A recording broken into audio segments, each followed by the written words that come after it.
yung former president ba ay willing na mag-cooperate sa investigation sa ICC? Kaugnay dito. ICC, ma'am. I'm asking the ICC to hurry up,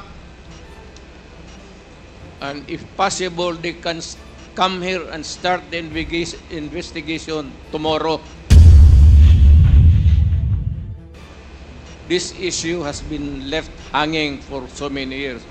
Matagal, ma'am. Baka mamatay na ako, hindi na nila ako maimbestiga. So I'm asking the ICC through you na magpunta na sila dito bukas, umpisahan na nila ang investigation. And if I am found guilty, I will go to prison and rot there for all time.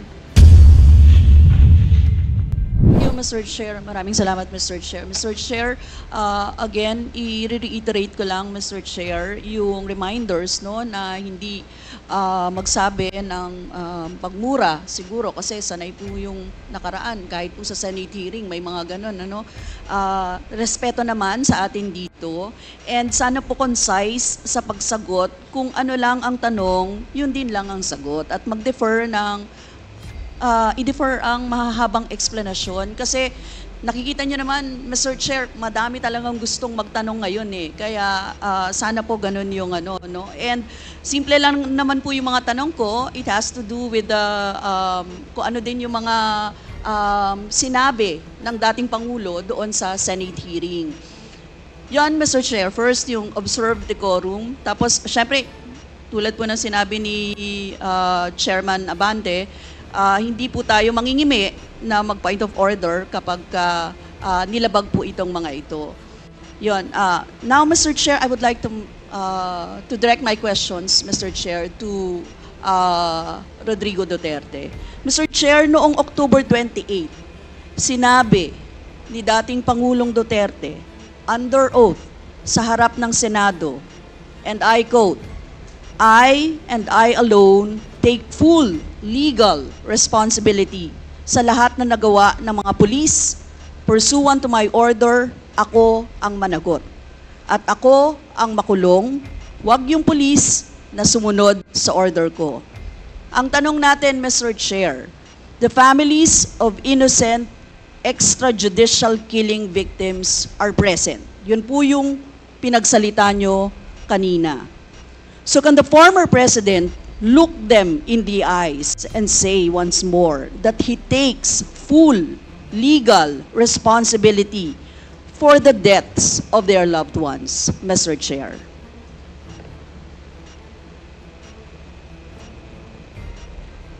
Mr. President, can you, What's the question?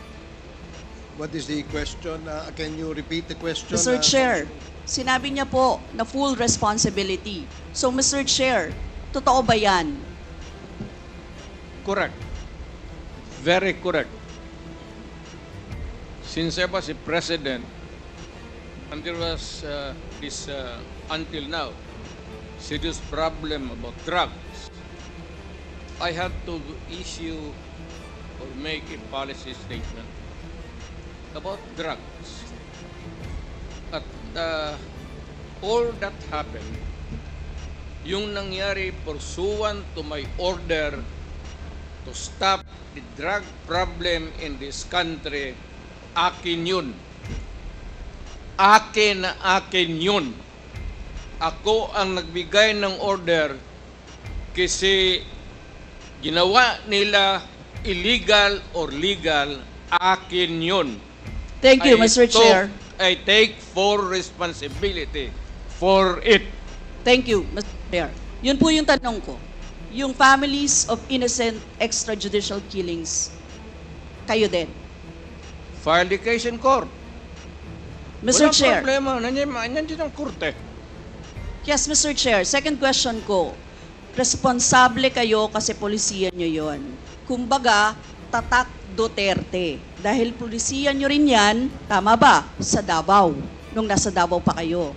Tama ba na tawagin po itong Davao model or Davao style? Mr. Chair? I cannot control the semantic Mr. Chair, yes or no? compliment approach. Davao style. Do not ask me to answer yes or no. You are not an investigator. Mr. Chair, tayo po ay nasa investigasyon kasalukuyan, Yes, Mr. but you Chair. are not an investigator. Why are you asking me to answer Mr. Chair, yes or no? tinatanong ko lang naman. Chair, point of Session order. suspended.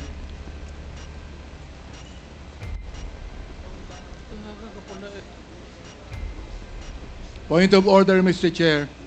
Ano ka, police? Point of order, Mr. Chair. The session is suspended for the meantime, so please, let's take time to calm things down, okay? Para ho maayos ang ating hearing sa ngayon.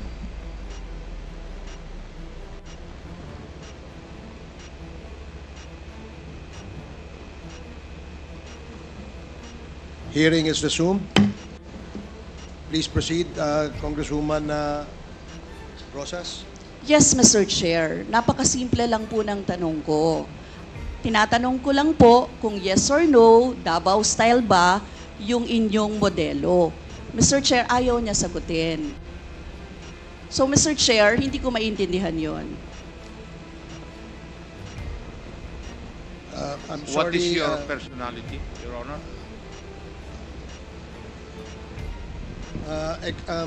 if I may, Secretary Bello, we normally, the committee does not allow the counsel of the witness to speak because the role of the counsel is limited only to counseling his client on his rights. Hanggang doon lamang po. But we cannot ask you to answer any questions that will be asked by any of the members. And that is what Thank you, is in Your the Honor. rules. Thank you, Your Honor. Actually, I'm not answering the question of Congresswoman Rosas, Your Honor.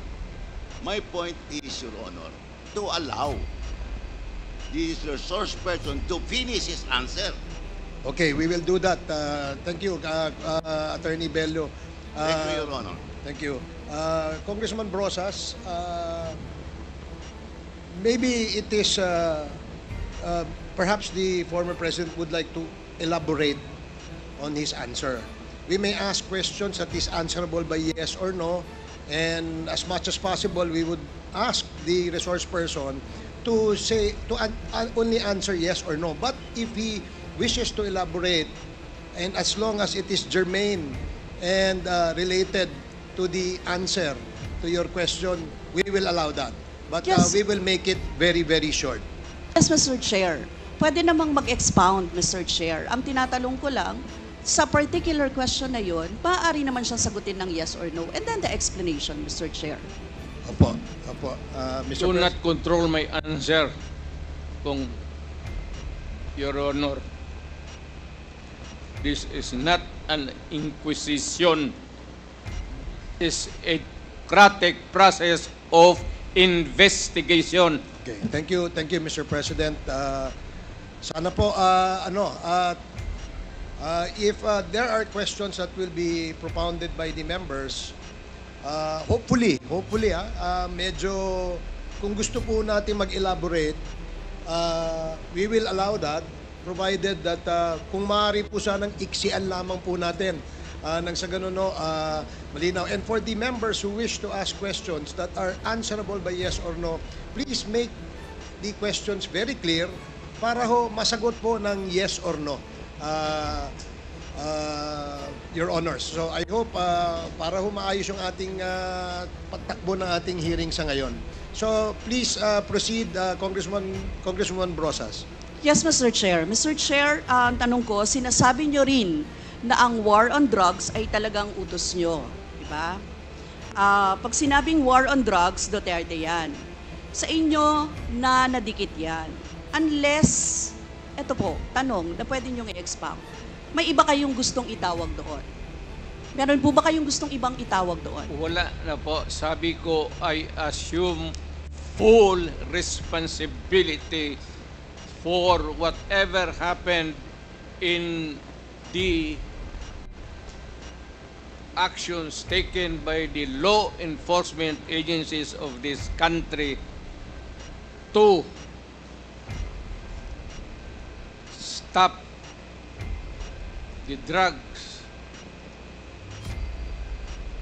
or the serious problem of the drugs affecting our people. Mr. Chair, next question. Nung naging mayor po kayo, sabi nyo naging safe ang Davao. Tama po ba? That would be that should be answered by a third person. I would not be answering that. It would be presumptuous of me to conclude. Hindi ako magsabi. I never said that Davao City was not publicly. Mr. Chair, as mayor, masasabi nyo na naging safe ang Davao sa panahon nyo? Talaga. Kasi Talaga. walang kriminal sa kalye, Talaga. walang snatcher, Walang sinatser. walang akyat bahay, Walang akyat bahay. walang magnanakaw, Walang magnanakaw. walang mamamatay tao. Walang mamatay tao. So yun po lahat, yes. Oh. So walang mga kriminal o walang insidente ng kriminalidad, bakit po? Merong mga incident, not totally. It would be a dream of a city not to have any criminal incidents or violence. Pero overall, Davao City was safe. If the test or standard would be that a citizen of the city can walk all over the city and men and children can go home safely, unmolested, undisturbed. That was the standard that I gave to the police of Davao City. Mr. Chair, I would like to ask, no, hindi ba nagkandamatay sila sa panahon na yon? Marami po. Sino-sino po ang mga pumatay? Wala akong listahan yan, ma'am. We have to go to the tawag nito.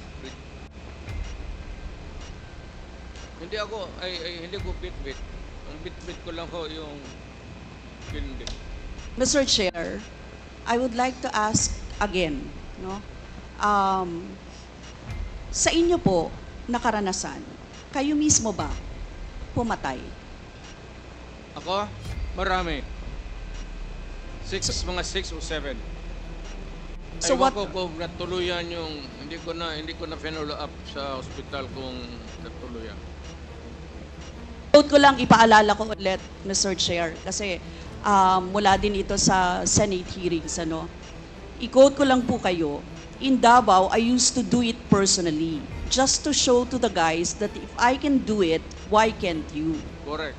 Sinabi niyo po yan sa mga business leaders sa meeting sa Manila. At kung paano niyo ginode ang mga police officers to gun down suspects. Tama po ba? Yes, if they present a violent resistance. That's the only thing there. You can kill the criminal if you are personally in danger of losing your life too.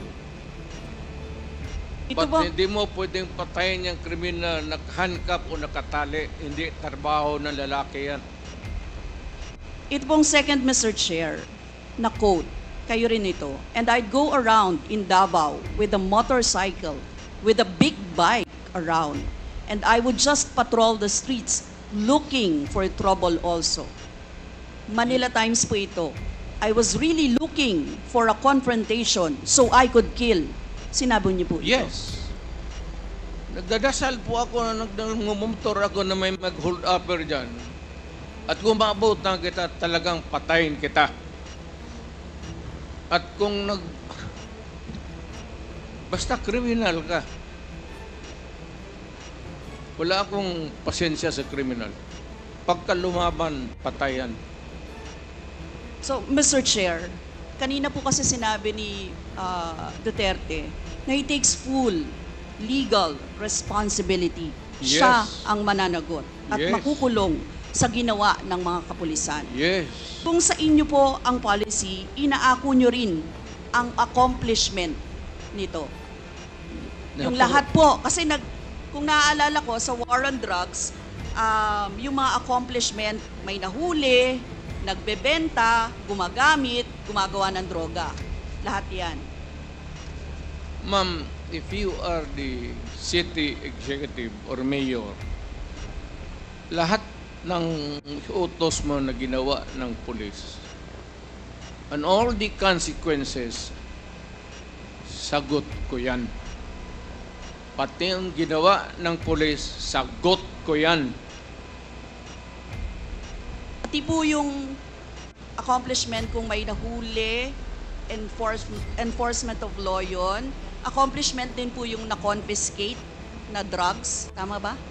Lahat ng trabaho ng pulis, because you are the mayor, at inutos mo yan, and the consequences, or sometimes an incident can go right and go wrong.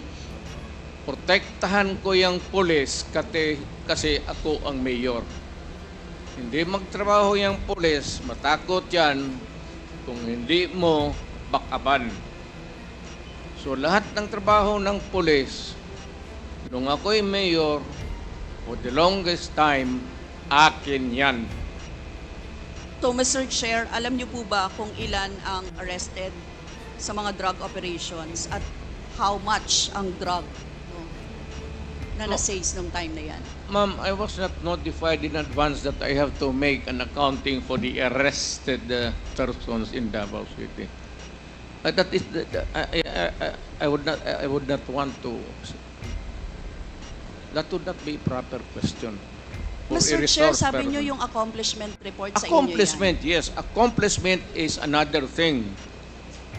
But you see, to ask for the number of arrests or killings, that would be a stupid question. Mr. Chair, sinabi po ninyo na aakuin nyo lahat. Eh di syempre may accounting din kayo, Mr. Chair. At kabisado nyo, kahit nga kabisado ninyo kung ilan ang hinuli, ilan ang pinatay, ilan. Dapat may accounting kayo, Mr. Chair. And I believe, Mr. Chair, noong 2017, correct me if I'm wrong, may President's Accomplishment Report kayo, Yes, ma'am. Mr. Chair. Tanungin kita, where were you the other day at 4 o'clock in the afternoon? Point of order, Mr. Chair. Yan nga sinabi ko. Yes, may I remind our resource person, Mr. President, maaari po ay wag po, iwasan po natin magtanong sa ating po mga membro. Please answer the questions lamang po at refrain from asking questions to the members of Congress. Yan po ang nakasaad sa ating rules. Please continue, Congresswoman Brosas. Thank you, Mr. Chair. I'm sure alam po yan, no, ng former President kasi siya ay naging miyembro din ng Kongreso, Mr. Chair. Yes. Yes, Mr. Chair, 2017 President Accomplishment Report meron, sinabi nyo rin naman. Ngayon, Mr. Chair, kung ganon, handang mag-cooperate ba ang dating Pangulo sa lahat ng investigations na gagawin, Mr. Chair? All investigations. What do you mean by lahat? How many investigations do you think that I have to participate? Point of order again, Mr. Chair. That's a 1 minute suspension. walang pre.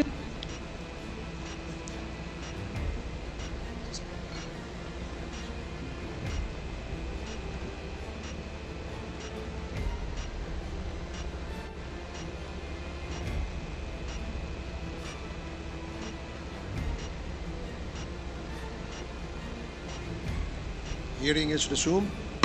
Again, let me remind our resource person as well as our members that please refrain for the resource person, refrain from asking questions to the members. Please limit your reply to the questions being asked. At sa atin naman po mga members, please go straight to the point. Ask the resource person the question that you wish to be answered. Direkta, para ho hindi tayo magtagal. Mr. Chair, Yes, you have, Congresswoman Brosas, you have 4 more minutes. Mr. Chair, may I interrupt?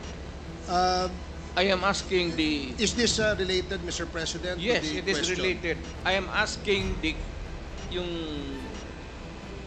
tatanong to lay the predicate first Okay, before, sige po. para hindi tayo mawala. Sige po. Congresswoman Brosas, I hope you can consider the opinion of the resource person by laying the predicate before you ask the question directly to the former president. Yes, Mr. Chair. Mr. Chair, siguro, tatanong ko na lang diretso, Mr. Chair. Yung former president ba ay willing na mag-cooperate sa investigation sa ICC? Kaugnay dito? ICC, ma'am. I'm asking the ICC to hurry up, and if possible, they can come here and start the investigation tomorrow. This issue has been left hanging for so many years. Matagal, ma'am. Baka mamatay na ako, hindi na nila ako maimbestiga. So I'm asking the ICC through you na magpunta na sila dito bukas, umpisahan na nila ang investigation. And if I am found guilty, I will go to prison and rot there for all time. Mr. Chair, balikan ko lang yung isa ko pang tanong, Mr. Chair. Ito sa Senate hearing dito, Mr. Chair. Sinabi ni former President Duterte, encourage the criminals to fight. Encourage them to draw their guns. Yan ang instruction ko. End of quote. And the only way na hindi kayo makulong and to justify the killing is bigyan mo talaga ng panahon na lumaban. Tama po ba? Yan ang sinabi ninyo. Yes, because that would be justified kung lumaban. Yan, kasunod pa lang po yung Ang question ko. utos ko- Ang question ko po ay, bakit nyo ine-encourage yung kriminal na lumaban? Para medyo maminus-minus ang problema sa syudad ko. Kung may kriminal dito na 50, kung mapatay ninyo yung 30, di 20 na lang, hindi na masyado problema dyan sa akin. Ibig sabihin, Mr. Chair, hindi mapaparusahan ang nakagawa ng krimen in self-defense. Hindi man siya. Kasi alam naman trabaho ng police, ma'am. The policeman should know when to kill and when to injure. Hindi naman kailangan sabihin na. May elements naman ng self-defense. Alam niyo yon, Mr. Chair. Not self-defense, man. Performance of duty. Performance of duty, but elements of connected self-defense. with that performance of duty is self-defense. So, Mr. Chair, ano-ano yon? Ang what? Elements of self-defense, Mr. Chair. Self-defense is when you defend yourself to avoid injury, serious, or you die. That is applicable also to a policeman who is performing his duty, because the policeman has to confront, ang civilian has to iwasan. But a policeman, a law officer, if you are a law officer, you have to confront the criminal. Ang sanabi ko sa kanila, huwag kang pumunta dito sa akin opisina na may sugat ka, sipain kita, patayin mo. Bakit ikaw ang may sugat? Wala akong my language is brutal and raw for criminals. Wala akong pasensya, ma'am. I've been a prosecutor for 9 years. Talagang sinabi ko, pag hindi na mahinto yan, patayin mo na yan. Huwag mo nang pabalikin yan dito sa opisina ko. Thank you, really Mr. want Chair. to know the truth. Ganon. Last 2 questions, Congresswoman Brosas. Yes, Mr. Chair. Mr. Chair, gusto ko lang sabihin na sa elements of self-defense, first, dapat unlawful aggression. Second, reasonable necessity of the means employed to prevent or repel it. And third, lack of sufficient provocation on the part of the person defending himself. Mr. Chair, now I would like to direct my question to sa victims po, si Christina siguro at si Lori or si Mary Ann, ano? Mr. Chair, ano po yung sirkumstansya or kalagayan ng mga nangyari sa pagkapatay ng inyong mga mahal sa buhay, Mr. Chair? Hanggang ngayon po, mahirap pa rin po sa kalooban namin. Ang mahirap lang dun kasi yung mahirap ka na tapos may mga pinagdadaanan ka pa po na ganito na hindi basta-basta na nahihimpasan ng ano, kumbaga araw-araw, puro sakit ng loob, dasal, kung ano ba yung pinaglalaban namin ito. Salamat Mr. po. Chair, tatanong ko lang, ang susundan ko lang yung tanong ko. Ang tanong ko kasi ay, nagkaroon ba ng self-defense? Parang ganyan eh, di ba? Ang Nanlaban. nangyari. Nanlaban ba yung Yun po inyong... ang sinabi nila sa akin na nagkamotor po yung bata na wala namang motor na hindi marunong magmotor.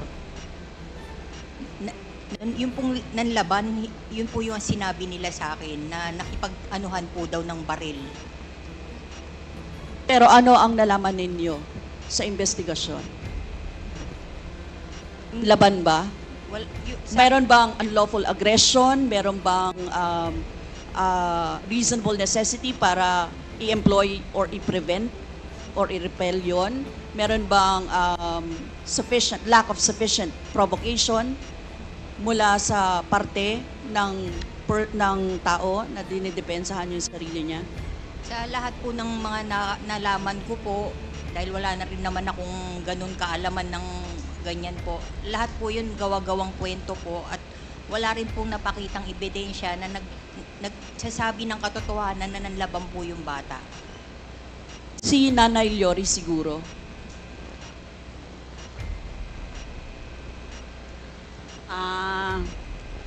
Sa parte po ng aking mga anak na dalawa, nawala po kasi sila ng May 11, tapos nalaman na lang po namin May 12 na natagpuan sila dun sa isang lugar sa Quezon City na patay na sila. Kaya kumbaga, doon sa balita, yun yung napanood ng anak ko na sabi nga daw ay police operation. Pinaghahabol daw sila ng mga pulis hanggang sa nahuli sila at pinagbabarel. Yun po, kasi kukuha lang naman ng lisensya itong kuya, si Crisanto, kasi isa po siyang security guard. Kumuha lang siya ng lisensya noong May 11, pero hindi na ho siya nakabalik. Tapos kinabukasan ho, yun na panood na siya sa isang news sa TV na yun nga, natagpuan na sila na patay na. Tapos yun, pinaghahanap na po namin. Si Nanay Mary Ann. Yung time po nung pinas lang yung mag-ama ko, sa totoo lang, planado po ng mga pulis yun, na pumatay po sila. Ang hinahanap po nila, hindi po yung mag-ama ko, yung kapatid ng asawa ko. Nasa police report po nun. Halos planado po nila, nandyan na po yung soko, andyan na yung punerarya, na halos sa amin bilang mahihirap, wala kaming magawa. Halos talagang yung ginawa ng mga opisyal ng mga kapulisan na imbis na magtiwala kami, nawalan kami ng tiwala. Halos sa tingin po namin parang mga na po sila. Hindi na po nila ginagampanan yung mga obligasyon nila bilang mga pulis. Kaya yung time na yon, hindi po makatawo yung ginawa nila sa aming mga mahihirap. So sa tingin niyo po hindi nanlaban? Hindi po. Sa liit po ng bahay po namin, halos 3x3 lang po yung bahay namin. Kwarto lang po. Wala pong mga barilang mag-ama ko. Halos nakalood na po yung mag-ama ko nung time na yun.